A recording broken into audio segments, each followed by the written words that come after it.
The mountain does not welcome you, the air is thin, the wind cuts without warning, and the terrain drops away without mercy. Up here, survival costs more than it does anywhere else, and three predators have paid that price and come out on top: the wolf, the eagle, and the bear. Each one rules differently. Together, they run everything.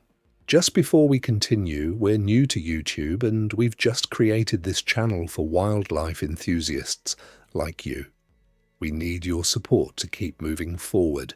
Consider subscribing to help us continue this adventure as long as possible.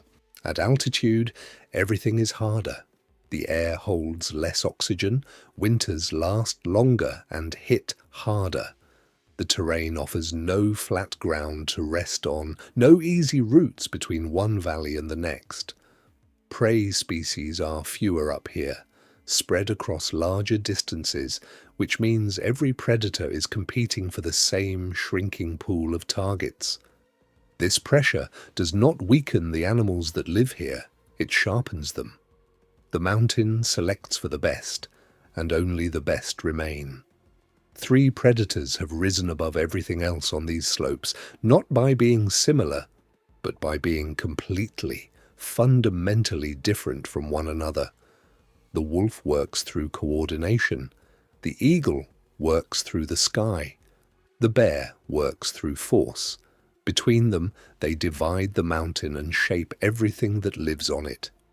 Before you see the wolf, the elk already knows it is there. That is the first thing to understand about the wolf. Its power is not just physical, it is psychological. A wolf pack moving through a valley reorganizes the behavior of every prey animal within kilometers. Herds shift direction. Grazing patterns change.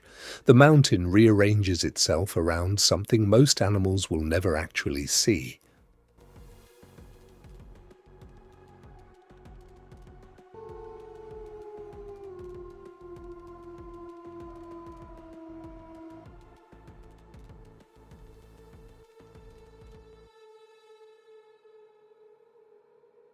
The pack operates through structure. At the top, the alpha pair, the breeding pair, the decision makers, the animals that set the direction of every hunt and every territorial patrol. Below them, the betas carry out strategy and maintain order among the rest. Even the lowest ranking wolves have a role, and that role matters. Without hierarchy, 8 wolves become 8 individuals. With it, they become something closer to a single organism. On mountain terrain, that coordination becomes a weapon. When a pack targets an elk moving across a steep slope, they do not all charge at once. They rotate. One wolf drives the chase while the others hold position, conserving energy. When the first wolf tires, another cuts in. The elk runs uphill, burning through its strength on terrain that punishes every stride. The wolves read the slope, the snow, and the animal's body language, and they adjust. Deep snow slows hooved animals badly. The wolf's wide paws spread its weight across the surface. The elk sinks. The wolves do not.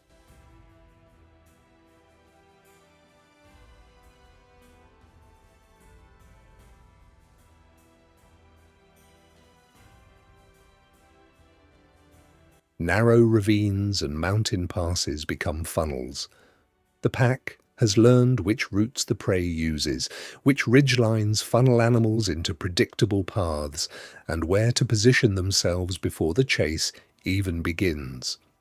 By the time the elk realizes the danger, the geometry is already working against it. The wolf does not limit its influence to prey. Foxes and coyotes are pushed from territories simply by the pack's presence. At a carcass, wolves and bears have tested each other for thousands of years, and the wolves, outmatched individually, use their numbers to harass, delay, and reclaim. A single wolf against a bear is no contest. 8 wolves working in rotation are a different problem entirely. On the mountain, the pack's howl carries across valleys and ridges, a sound that maps territory, coordinates movement, and reminds every other animal exactly who is here.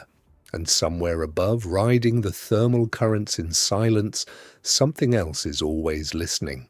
4 meters of wingspan, eyesight 8 times sharper than a human's, and below, kilometers of mountain terrain laid out like a map. The golden eagle does not hunt by chasing. It hunts by seeing everything before anything sees it. From a thermal current riding the updraft off a south-facing cliff, it can pick out a marmot sitting at the entrance to its burrow from a distance that makes the human eye useless. It watches, it calculates, and when it moves fast.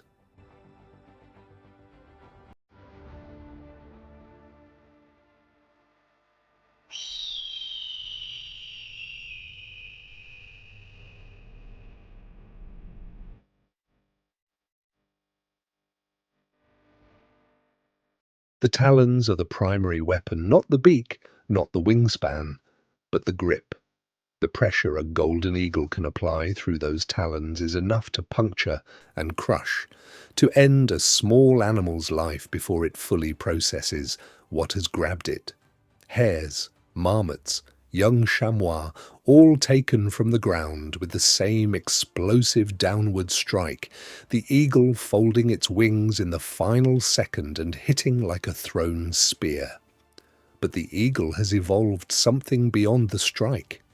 Something that turns the mountain's most dangerous feature, the void, into a tool.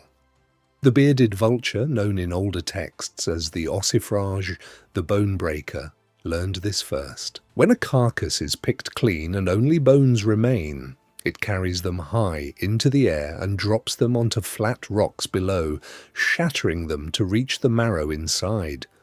The golden eagle applies the same logic to living prey. Tortoises, with shells that defeat every other attack. Ibex kids that fight back harder than their size suggests. The eagle carries them up, releases them, and lets gravity finish the work. The mountain becomes the weapon. The fall does what talons alone cannot.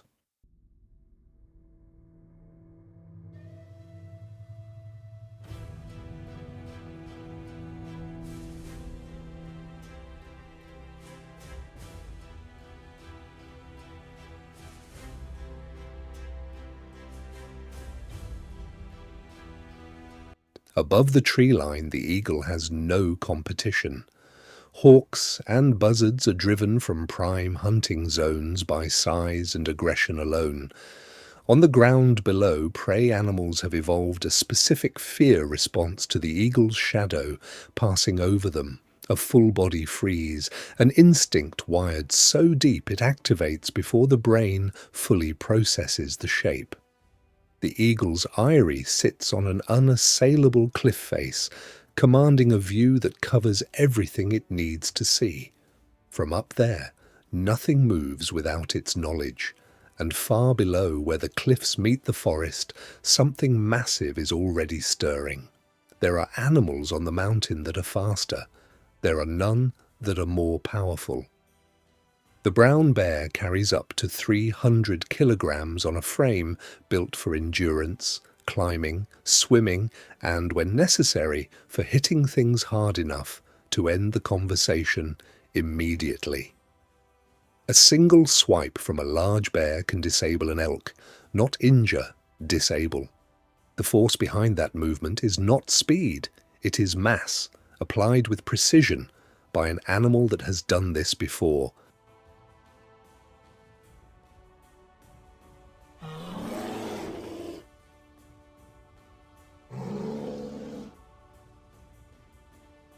The bear does not specialize. That is the point. While the wolf needs its pack and the eagle needs its altitude, the bear needs almost nothing it cannot find or take. Its diet runs from insects grubbed out of rotting logs, to elk calves, to salmon, to berries, to roots, to whatever the wolf pack killed and left overnight. When a bear walks toward a fresh kill, the wolves already feeding on it read the situation clearly. They retreat. They may come back later when the bear has eaten its fill, but they do not test it directly. The math does not work in their favor. In the weeks before winter, the bear escalates everything. Hyperphagia, the biological state in which the bear must consume as many calories as possible before hibernation, turns it into a force that moves through the mountain, consuming whatever it finds. This is not desperation. It is dominance expressed through appetite. Every food source on the mountain becomes the bear's concern.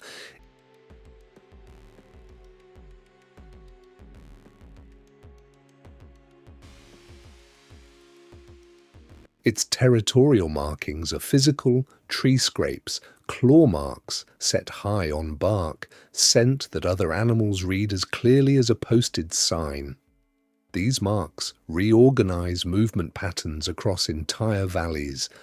Animals that know what made those marks give the area wide clearance. The bear does not chase them. It does not need to. The mountain already knows where it has been, and the knowledge alone is enough. As the bear moves on, the ground still carries its presence, and somewhere above, feathers catch the wind, and the sky shifts again. The mountain is large, but not large enough to keep these three apart forever.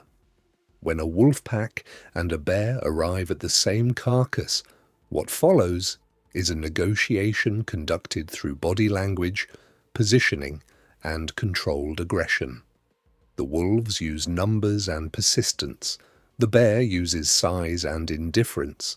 The outcome shifts depending on how hungry the bear is, how large the pack is, and how much both sides are willing to risk.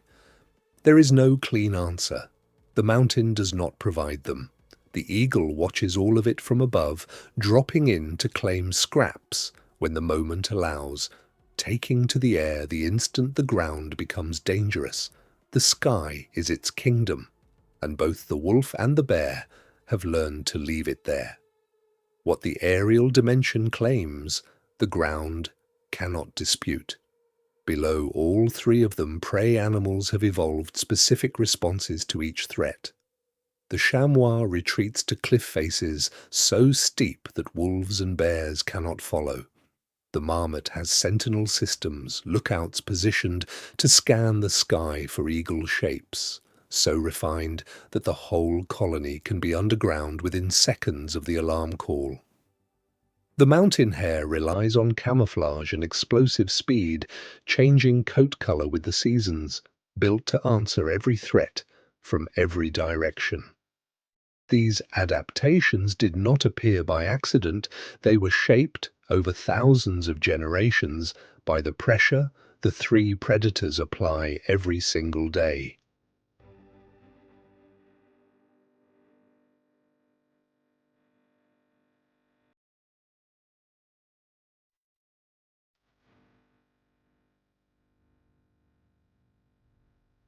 Take one of these predators away, and the mountain changes in ways that take decades to fully understand.